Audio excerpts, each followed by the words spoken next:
দীর্ঘ ১৯ বছরের নির্বাসন কাটিয়ে আবারও পশ্চিমবঙ্গের রাজধানী কলকাতায় পা রাখলেন বিতর্কিত লেখিকা তসলিমা নাসরিন। ২০০৭ সালে দ্বিখণ্ডিত গ্রন্থকে কেন্দ্র করে তার তীব্র বিরোধিতা ও প্রতিবাদের মুখে বাধ্য হয়ে কলকাতা ছাড়তে হয়েছিল তাকে। প্রায় ২ দশক পর কলকাতার নেতাজি সুভাষচন্দ্র বসু আন্তর্জাতিক বিমানবন্দরে নেমে এই লেখিকার ফেরা কেবল কোনো ব্যক্তিগত প্রত্যাবর্তন নয়, বরং রবীন্দ্র সদনের অনুষ্ঠানে পশ্চিমবঙ্গের বিরোধী দলনেতা শুভেন্দু অধিকারী এবং বিশিষ্ট সাহিত্যিকদের উপস্থিতিতে তা এক নতুন রাজনৈতিক বিতর্কের জন্ম দিয়েছে।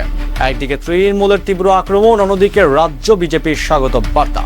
সব মিলিয়ে তসলিমা নাসরিনের এই কলকাতা আগমনকে ঘিরে কেন সরগরম পশ্চিমবঙ্গের রাজনীতি, আজ আমরা উন্মোচন করব এই আলোড়ন সৃষ্টিকারী ঘটনার পেছনের রাজনৈতিক ও সামাজিক সমীকরণ। তসলিমা নাসরিনের সাহিত্যকর্ম এবং বিভিন্ন বক্তব্য নিয়ে বিভিন্ন সময় বাংলাদেশ ও ভারতে নানা তীব্র বিতর্ক সৃষ্টি হয়েছে। ২০০৩ সালে তার লেখা বই দ্বিখণ্ডিত প্রকাশিত কিছু অংশ ধর্মীয় অনুভূতিতে আঘাত এনেছে।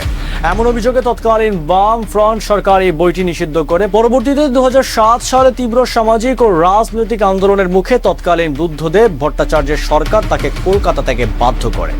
দীর্ঘদিন দিল্লিতে স্থায়ী বসবাসের অনুমতি নিয়ে থাকার পর পিটিআইকে দেওয়া এক সাক্ষাৎকারে তিনি বলেন, এই প্রত্যাবর্তন তার জন্য ঘরে ফেরার মতো, কারণ তিনি কখনোই স্বেচ্ছায় কলকাতা ছাড়েননি। তবে এবারের প্রত্যাবর্তন কেবল সাহিত্য চর্চায় সীমাবদ্ধ নেই, তা গড়িয়েছে রাজনৈতিক মঞ্চে।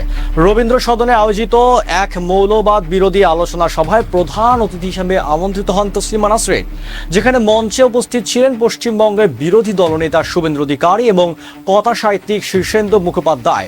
একটি অরাজনৈতিক মঞ্চ হলেও শুভেন্দু অধিকারীর উপস্থিতি এবং লেখিকাকে সংবর্ধনা জানানোর ঘটনা রাজনৈতিক অঙ্গনে এক নতুন সমীকরণের ইঙ্গিত দিচ্ছে। তসলিমা নাসরিনের এই আগমনকে কেন্দ্র করে পশ্চিমবঙ্গের শাসক ও বিরোধী দলের মধ্যে তীব্র বাকযুদ্ধ শুরু হয়েছে। তৃণমূল বিধায়ক আখরুজ্জামান কড়া প্রক্রিয়া জানিয়ে দিয়েছেন যে যেখানে নির্দিষ্ট জনগোষ্ঠীর অনুভূতি আঘাতপ্রাপ্ত হয়, সেখানে রাজনৈতিক উদ্দেশ্য তাকে সমর্থন দেওয়া হচ্ছে। অন্যদিকে বিজেপি নেত্রী অগ্নিমিত্রা পল পাল্টা যুক্তি দিয়ে বলেন, তৎকালীন সরকার ভোট ব্যাংকের রাজনীতি ও তোষণ নীতির কারণে লেখিকাকে নিরাপত্তা দিতে ব্যর্থ হয়েছিল। আজ বিরোধী দলনেতা শুভেন্দু অধিকারীর উপস্থিতিতে তাকে সম্মানিত করা বাক স্বাধীনতা ও গণতান্ত্রিক মূল্যবোধের জয় হিসাবে দেখছেন তারা।